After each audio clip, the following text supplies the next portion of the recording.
Today we're going to be doing some kind of book triggers between this copy of The Adventures of Sherlock Holmes by Arthur Conan Doyle, and I just discovered my notebook makes quite nice sounds as well. This is going to be nice, clicky, crispy whispers. So, sit back, relax, and enjoy today's video.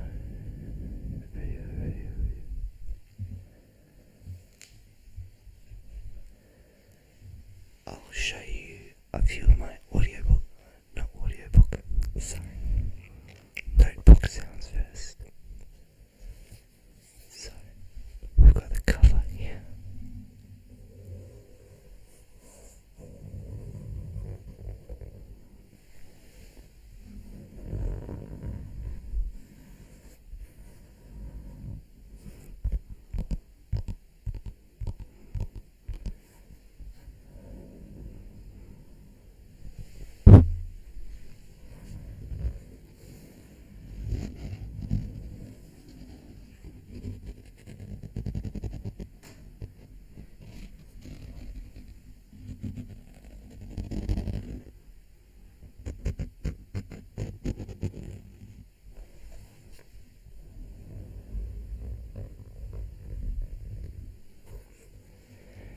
Now we just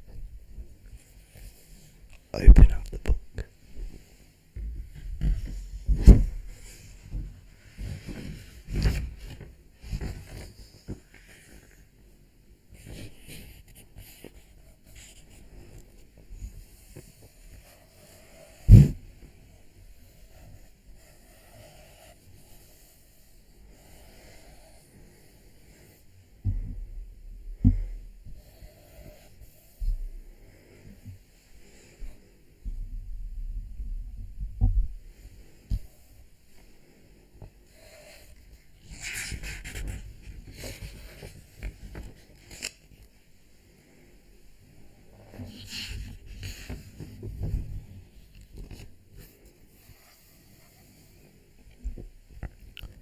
I always like the sound of pages turning.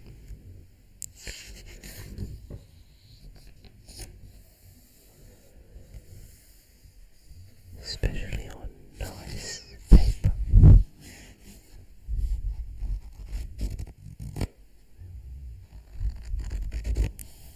It always makes me feel more relaxed.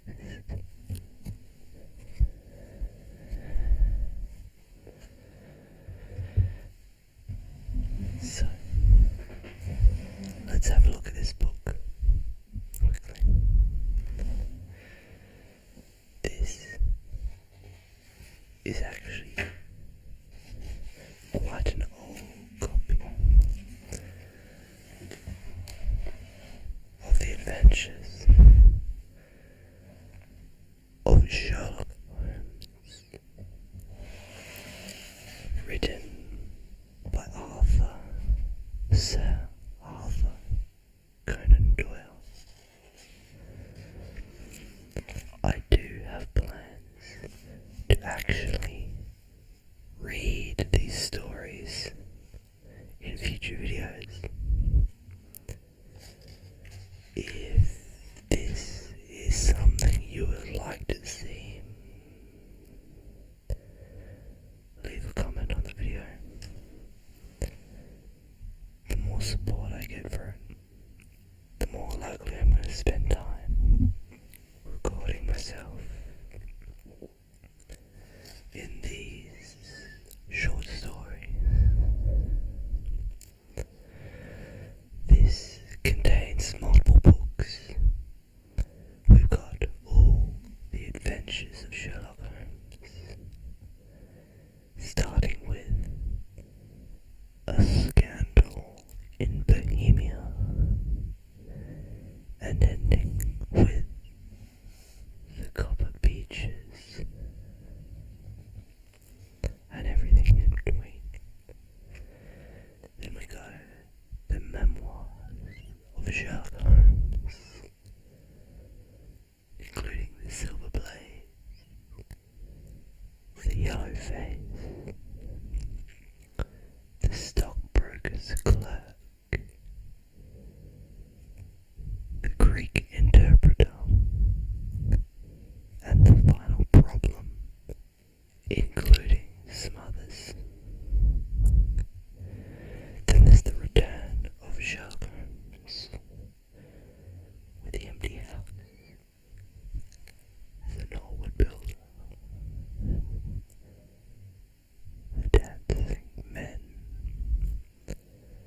the solitary cyclist, the priory school,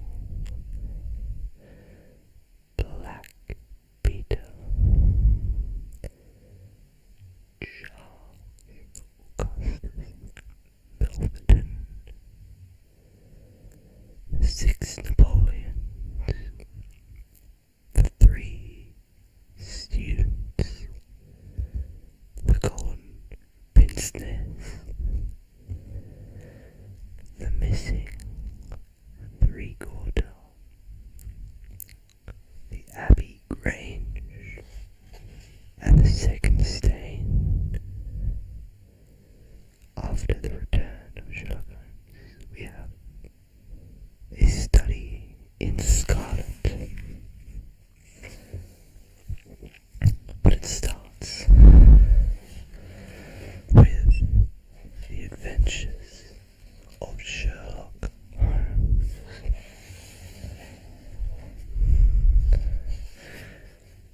I'll read the first page of this one as a little teaser.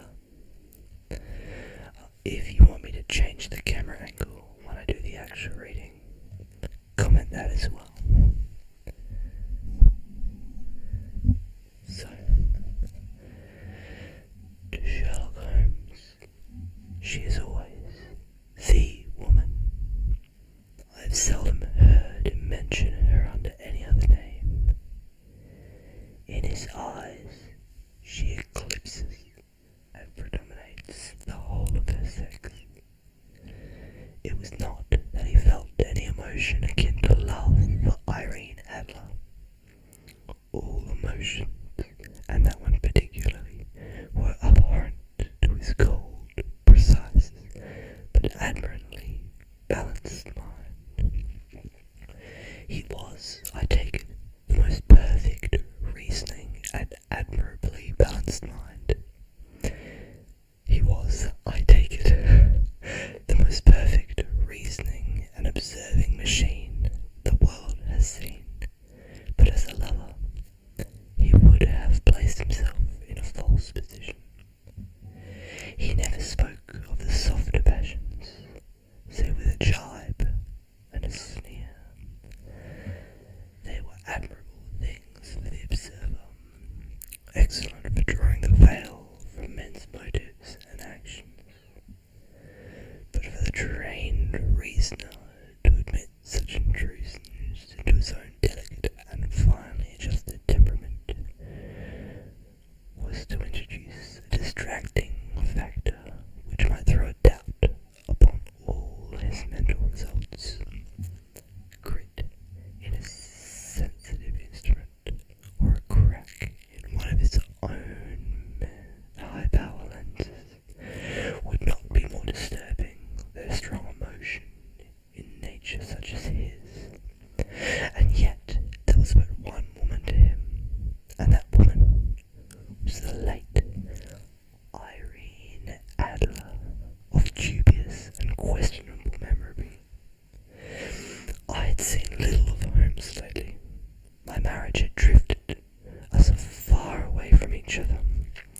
My own complete happiness and the home-centered interests which rise up around a man who first finds himself master of his own establishment were far sufficient to absorb all my attention, while Holmes, who loathed every form of society with his whole bohemian soul, remained in our lodging in Baker Street, buried among his old books and alternating from week to week between cocaine and ambition, the drowsiness of the drug and the fierce energy of his own keen nature.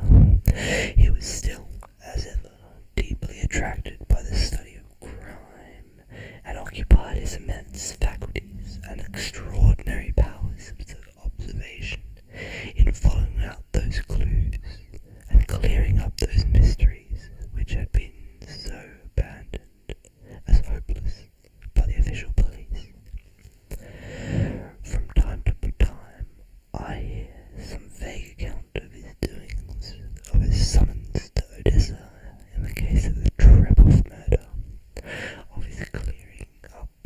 singular tragedy of the Atkinson brothers at Trincomalee, and finally of the mission which he had accomplished so delicately and successfully for the reigning family of Holland. Beyond these signs of his activity, however, I merely shared with all the readers of the daily press. I knew little of my former friend and companion. One night, it was on the 20th of March, 1888, I was returning from a journey to a patient, for I had now returned to civil practice, when my way led me through Baker Street.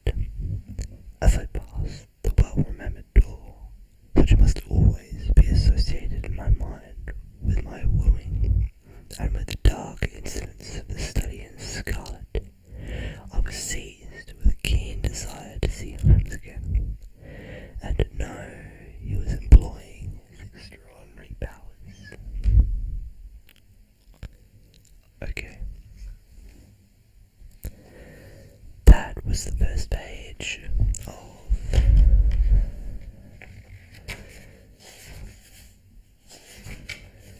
A Scandal in Bohemia within the adventures of Sherlock Holmes, written by Sir Arthur Conan Doyle.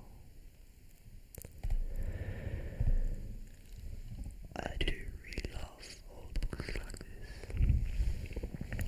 because the language is almost poetic. English has changed much over the years. In my opinion, it's gotten less romantic and less beautiful, I guess,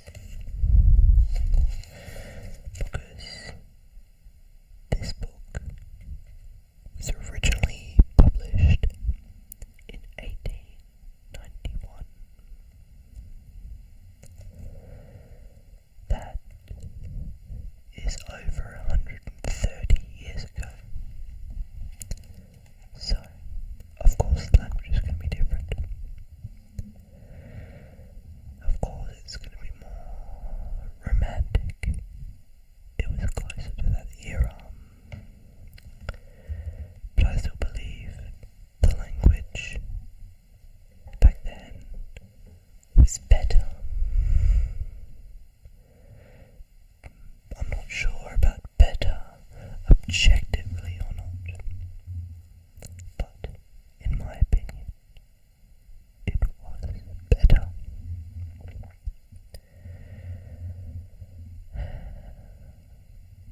So, this is only my second video, and it would be very helpful of you. I would appreciate it greatly if you potentially gave this video a little like, or maybe even subscribe. It's completely free.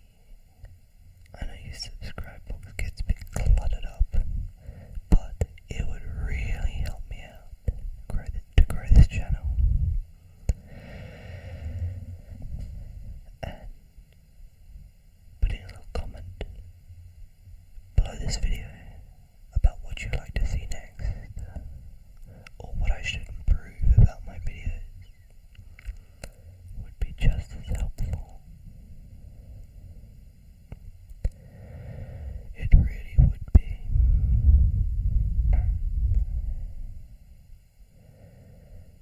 So, recently, as well as looking at these old books and stuff, I got a little bit interested in pens. So I've got two here. A little wooden ballpoint pen that you twist, and the pen end comes out. This one is quite nice for a ballpoint, but I tend to not use it as much as I should.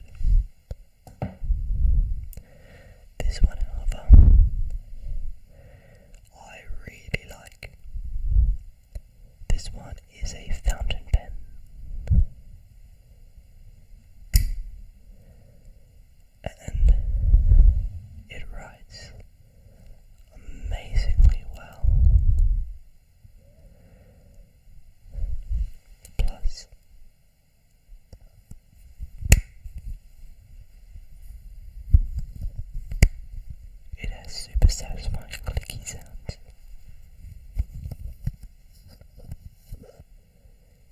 I'm putting the pen back in now.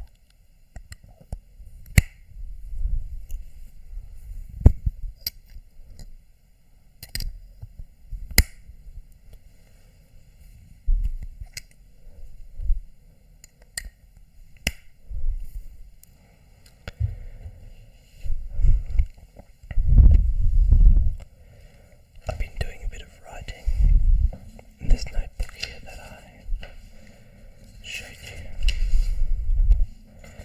My intention is to write a book someday, but I bought a pen, a really nice pen, this one, before my handwriting was very good. My handwriting is still terrible, but I have this nice pen, so I need a change. I need to get better.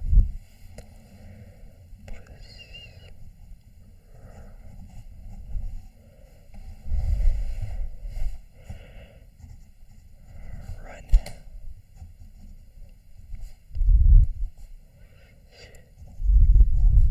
my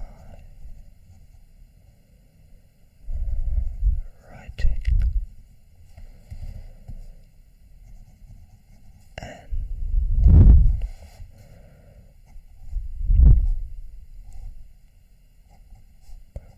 I do know it is terrible, but I can do slightly okay if I do it nice and slowly and timed, at least reasonably neatly.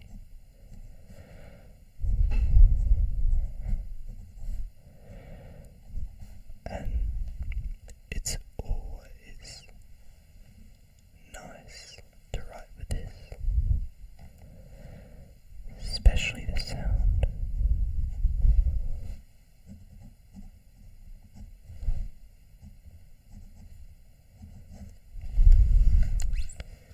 If I bring it up to the microphone.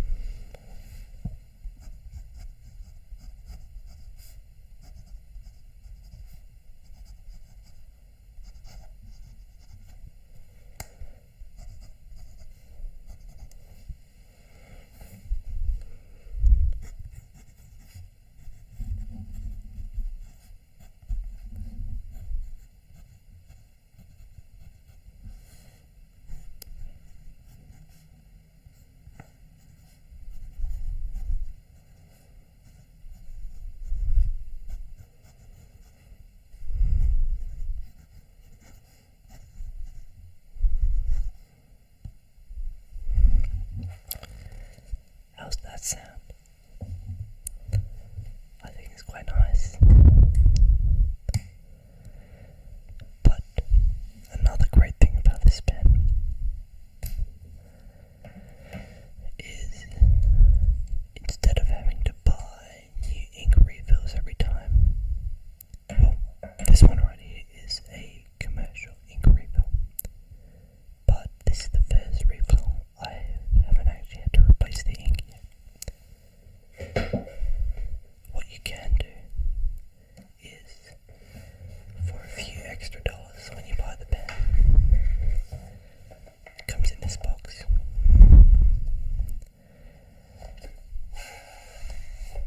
You can get this thing.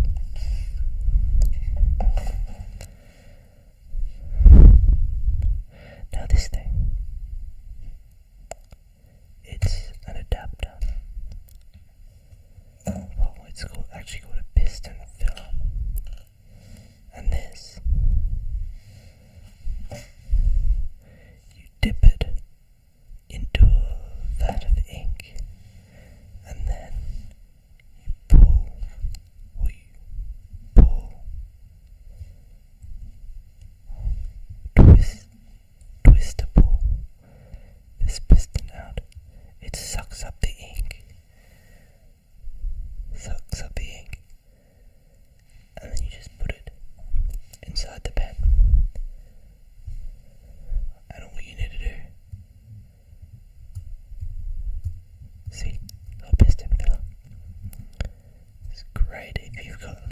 bottles of ink,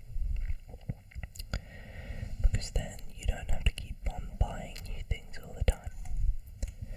You can just have a nice little big bottle, nice big bottle of ink, and then once you've got your nice big bottle of ink, it'll last you a very long time, and it's almost no mess, not entirely, but to be honest, it's pretty good. It's a Parker fountain pen. Great for writing. Great for anything you want a pen for. So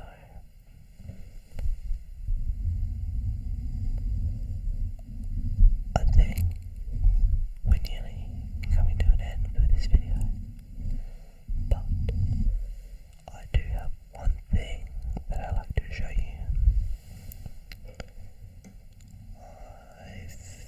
I got into 3D printing recently, and I remixed this model to create this. It's a 3D printed planetary gear, and if I just raise the brightness here a bit, you'll be able to see it a little bit better. Okay, and now if we look at it, it spins around and creates this interesting sound. I think it makes a really nice trigger. You don't have to spin it so much, but just gently.